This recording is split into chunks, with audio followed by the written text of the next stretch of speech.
ఎవడన్నా దొంగతనానికి మరిగిండంటే అది వాని తాషులనే చెప్పాలి. ఎట్లా అంటే జల్సాలకు అలవాటు పడో లేకుంటే గొంతెమ్మ కోరికల కోసమనో పైసలు లేక దొంగతనాలకు మళ్తారు.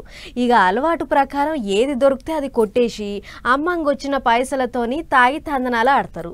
ఇగో గిట్లనే విజయనగరంలో ఓ దొంగోడు ఒకటే వస్తువు మీద కన్నేసి దాన్ని మాయం చేస్తుండట. మరిగా వస్తువు ఏంది, కొట్టేసిన సొమ్ముతోని ఏం చేస్తుండో మీరే చూడురోసారి. ఓష్ని గీదేందులా దొంగను ముచ్చట చూడమని ఇదేదో బుల్లెట్ బండ్ల షోరూమ్ కాడికి తోలుకొచ్చిర్రేందని పరిశాన్ కాకుర్రి.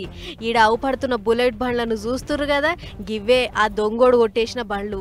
ఆవు విజయనగరం పట్నం తోటపాలెం వైఎస్ఆర్ కాలనీలుండే రాము అనేటోడు పాత దొంగ శాన మాట్ల జైలుకు కూడా పోయొచ్చిండట.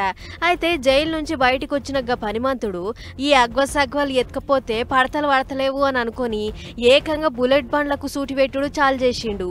అట్లా ఇండ్ల ముంగట పెట్టినయ్యి, దుక్నాల ముంగట పెట్టినయ్యి, మనుషులు లేంది చూసుడు వేసుకొని అవతలవాడు. దినా ఇదే కథ. గిట్ల మొత్తం 13 బండ్లు ఒకటే కంపెనీ దొంగతనం చేసిన దొంగోడు వాటిని అడ్డీకి పావు షేర్ లెక్కన అమ్మి వచ్చిన పైసలతోని దేశమంతా షెంగో బిల్లా అనుకుంటా తిరిగిండట.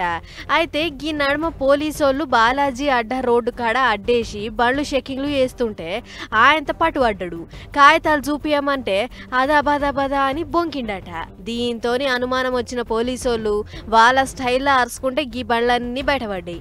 ఇంకో పెద్ద ముచ్చట ఏంటిదంటే ఈ కేసులా శ్రీకాకుళం జిల్లాకెంచి ఇంకోడు కూడా ఉన్నాడట.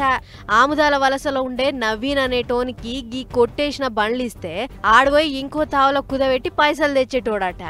అట్లా ఇద్దరికిద్దరు జల్సాలకు మరిగితే పోలీసోళ్ళు అడ్డం తిరిగి ఆటగట్టిచ్చిర్రు. మరిగా బండ్లు పోయినాయని బాధితులు ఎంత ఏడుస్తుర్రో ఏవో గాని ఇంకోసారి దొంగతనం చేయకుండా వీళ్ళ మాయల పూలు దియ్యుర్రి సార్లు అని అంటుర్రు ఈ ముచ్చట చూసిన పబ్లిక్.